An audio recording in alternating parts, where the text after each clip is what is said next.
Hi and good evening, everyone. My name is Albert, and this is Vlogs About Nothing. Thank you very much for taking the time out of your very busy night to join me. I really do appreciate it. Shout out to all the new people who watch my channel, you feel me, including all my new young friends. I really appreciate it. I can't stress it to y'all enough. Publicly, I will say that once your boy's doing good here and the channel as well, I think we'll all be doing a little better. You feel me? So I appreciate it. I truly do. Tonight I want to talk about AI girlfriends and thumbnails. No, not real thumbnails to anyone over the age of 50 who might be watching my show. And for the record, as content creators, we get feedback as to the type of age demographics that are watching our show. And let's just say that I can't imagine who over the age of 60 would be watching me with the screen. I'm just saying, you feel me? That like a thumbnail is not a real thumbnail. It's what you see before you click or tap on the video you're about to watch. And so, anyways, that's what a thumbnail is. All right, so let's talk about AI girlfriends. Link in the description below to a really cool video from a really awesome creator that I really enjoy watching. His name is Tug. And check out Big Tug. Throw him a subscribe, you feel me? It's all good. But AI girlfriends, in and of themselves, are not a bad idea. I guess it's a little bit cheaper than having a real girlfriend. I'm not sure. You don't run the risk of there being ever any kind of dispute, just because why would there be a dispute? I mean, I don't know. If you're beefing with AI girlfriends, then maybe you are a simp past any sort of measurable standard. But regardless, in theory, the idea of an AI partner, let's call it an AI partner, right? Because it doesn't have to just be a girlfriend. You don't have to just listen to my stupid, straight, middle-aged man perspective on things. You feel me? It's age appropriate. And I'm just saying that an AI partner, in and of itself, is not a bad thing. I myself dream and envision of a future where I have the coolest robotic assistant known to man. Although I will not ask that robotic assistant to assist me in ways that are unrobotic. You know what I mean? But I'm not above people doing that, or the thought that I, might I mean, I guess if things don't go too well for me in the near future, it looks like I'll be simping it out too on the AI girlfriend chatbot websites. But I'm just saying that there's nothing wrong with companionship. I guess that's what I'm trying to say. It doesn't matter, and I'm jokingly saying that it's something only a simp would do, but that's not the true fact. AI relationships are something that we're going to have to define sooner or later. And forgive me if I don't want to be a part of the aging population that defines it 30 years after the fact. I kind of want to deal with things in real time as they're presented to me and explore those dynamics of that topic, not when I'm 55, but while I'm still the ripe old age of 37. So, let's keep that on record.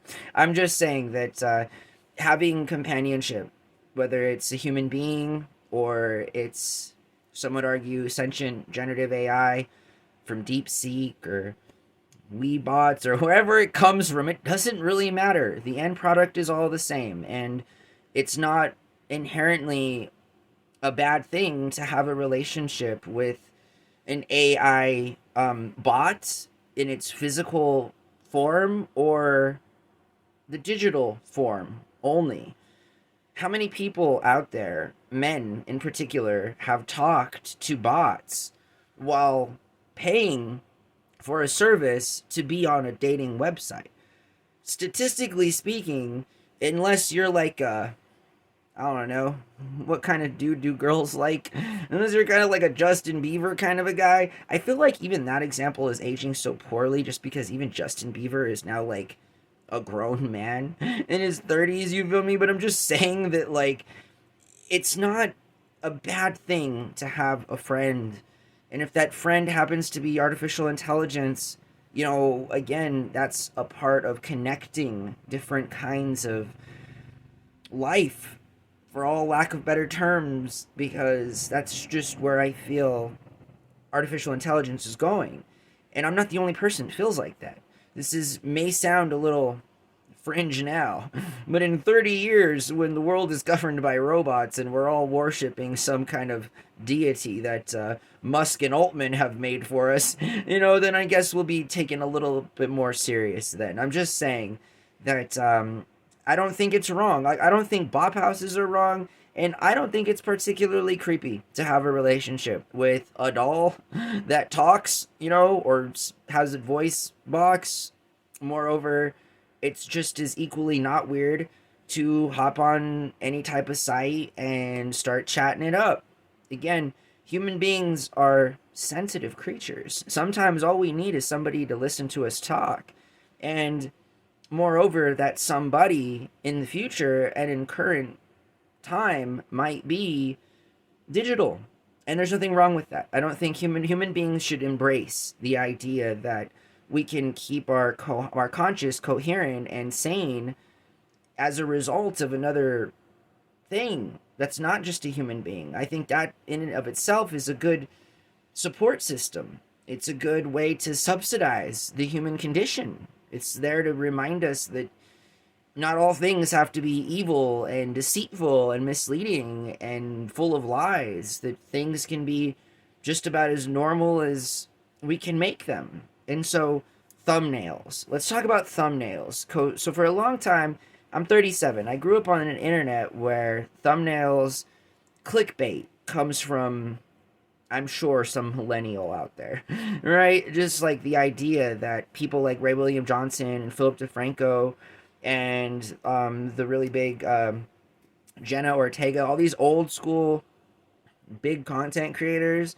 at some point, and Philip DeFranco is the biggest of all of them, I've noticed, and I'm a fan of his show, you feel me? The guy's been making content for like well over 10 years here on YouTube, so I'm not going to hate on that fact, but I'm just saying that, like, when I think of clickbait, that's what it is. When you guys see my videos, it's literally me in some foreign position from this terrible phone that I used to cast, right? So it's like a thumbnail is like this. And I bet, right, because for some reason when I upload videos, every time a thumbnail option comes up, it's always the most motion activated one. So I'm going to try something here, and I bet this is the thumbnail, okay? So I bet that somewhere in there, the camera has captured that slight still and is going to make it my thumbnail. That in and of itself is about as honest as I can get, right? Having the really odd thumbnails, and even if it is not a thumbnail, because sometimes they look so creepishly weird that even I feel uncomfortable posting them, and that would say something because I'm a pretty shameless guy. So when I see pictures of me that are that unflattering, I'm like also a person and notice, and I'm like, wow, I wish I had more stuff in my life to help make this video a little bit better. But currently I don't, and we're working with what I got, so that's kind of the whole point of what's going on in my life right now, and it's really exciting and it's really fun. Nonetheless, thumbnails, they offer entire classes on digital sites, like on all over the internet, to help content creators create better thumbnails. There are multi-millionaires that are under the age of 30 who have entire conversations built upon the idea that a thumbnail helps attract traffic, that it does. It does. Having a good thumbnail means everything. And I think it's underrated because if you don't know, maybe now you know. But it's something that I know and I'm still not able to do. There's people that get paid a good amount of money, young people. There's nobody over the age of 50 that's getting paid to make thumbnails out there. And if there is, this is a perfect punchline into the Hell's Kitchen's nightmare manager that does the social media and goes out of their way to make the most awkward thumbnails possible. There's been comments in the comment section asking for like who's responsible for this nonsense. I think it's hilarious myself. It's not clickbait so much as that it's just ingenious marketing, and you'll see what I'm talking about just right here on YouTube. Search Hell's Kitchen or Kitchen's Nightmare or get your Kitchen Nightmare, and you'll see a whole slew of different types of thumbnails. and different types of odd titles to videos that attract you and make you want to watch Gordon Ramsay, as if Gordon Ramsay himself wasn't enough to make you want to watch.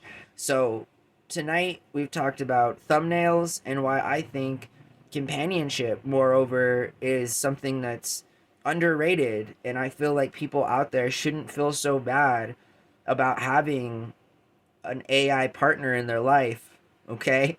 Don't feel bad. There's weird people out there that are past the line of weird and engage in predatory and exploitative behavior. Keeping it weird is all right, you know? Crossing that line is something weird. All I'm saying, though, is that as human beings, we need to be a little bit more compassionate and understanding of other people's situations. And while to the normal person, I guess, that can land, girlfriends and stuff or whatever, doesn't have a problem talking to anybody in real life, I mean, hey, more power to you. But for a lot of people out there that are introverted and that could use the practice, right? If anything, it could just be a practice companion. I'm just saying that having an AI partner is not a bad thing. And so I think we should all be a little bit more excited that our life isn't full of a future of depression and being alone and forcing ourselves to be in relationships and with people that we don't want to be with and or around, so that we can have that very, very priceless, intrinsic, valuable commodity known as companionship. Wherever you can get it, you get it. You feel me? And I'm just saying that it's not a bad thing to, befriend an AI. All right. I mean, any normal person out there has an imagination, right? You don't just live in this 9 to 5 black and gray world where everything is either sad or happy or, I mean, come on. We're so much better than that. I hope that you guys have a really good night. Thanks for watching my show. My name is Albert. This is Vlogs About Nothing. I really appreciate you guys, and look forward to a future where I'm able to make better videos. And I didn't just say bitter videos, I meant to say better videos. But I can't wait to have that happen. Until then, I'm going to keep doing nothing, and I'm going to keep attempting to do my best at doing nothing. So I hope that you guys do the same. Don't work too hard. Don't work at all, in fact. I hope that you guys have a really good day, okay? Bye.